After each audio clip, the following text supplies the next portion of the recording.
everyone. Thanks for meeting me today. A common phrase some of you may have heard is pull yourself up by your bootstraps. Interestingly, this phrase originally comes from a physics textbook dated from the 1800s.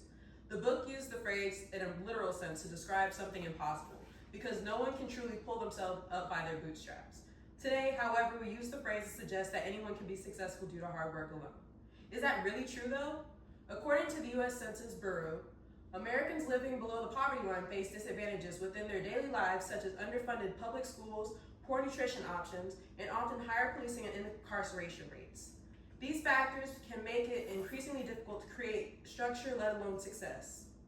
This resonates with me, having a mother that moved to the U.S. and struggled with many odds against her, yet still earned her success. I myself now pursue a career in criminal psychology, hoping to create a success story that will inspire my children as my mom inspired me. Malcolm Gladwell's book, Outliers, speaks powerfully to me.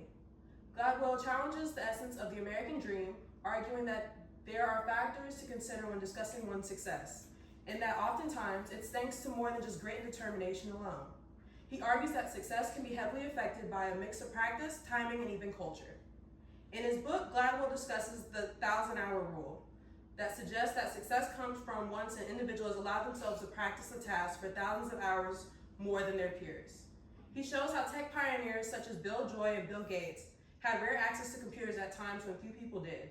This allowed them to practice and master their knowledge of computers far more than what the average person was able to do at the time.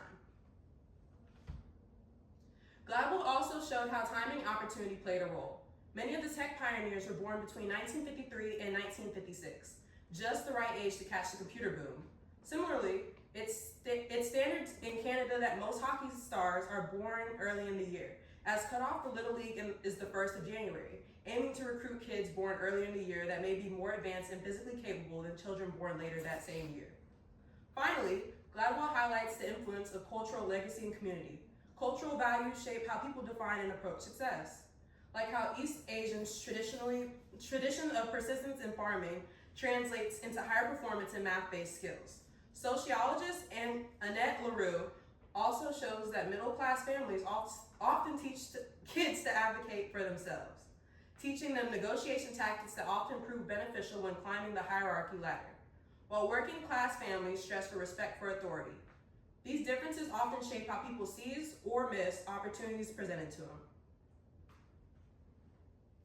So, in conclusion, Gladwell's Outliers challenges the simple idea that success only comes from hard work.